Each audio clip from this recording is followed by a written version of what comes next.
Every aspect of it is helping life get better here on Earth and helping us figure out how to explore further off our planet, get further out of low Earth orbit. The space station, you know, we've created this mechanical system in space, circles the Earth 16 times a day. We've been up there for 18 years with people from 15 different countries living and working peacefully, successfully together up there on this place that we've created to do what Earth does for us naturally.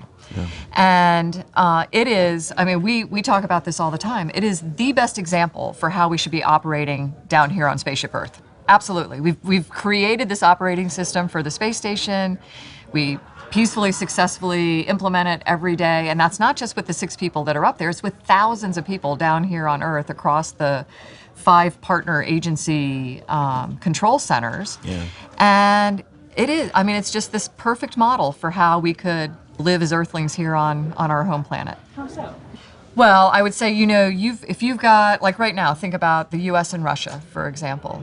Not so good with each other, you know. At the high levels. You know, and in the trenches. Yeah, but I mean, historically, 2 countries that didn't always get along so well, right? We've come together, you've got a common mission that is based on something good. I mean, it really is. It's based on goodness for the Russians, for the US, for all of the partners involved. And I think when everybody sees that and realizes they're working towards something like that, they figure out, okay, when physically, mechanically, 2 pieces of hardware that different countries built don't stick together right, you figure out how to make them work. And the same thing happens with the relationship side of it. Somebody wants to do one kind of science, somebody else wants to do something else. How do you prioritize who gets what to do first?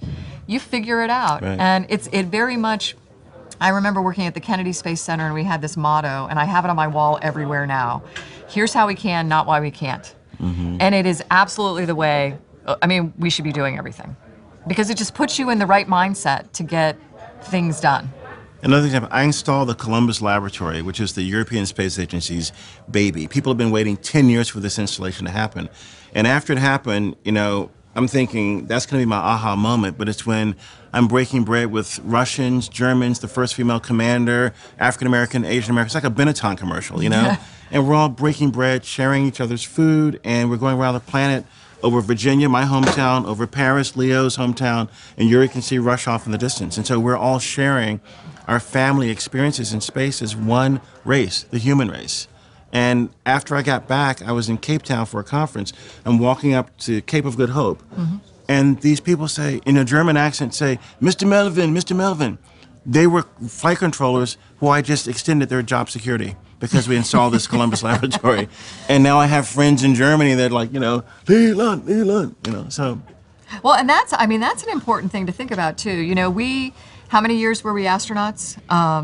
You know, I was 15 years, 12, 15 years in the, with NASA in the astronaut office. 104 days of that time was in space. Right. So the relationships that you develop throughout that entire time. I mean, I think about it from my family standpoint.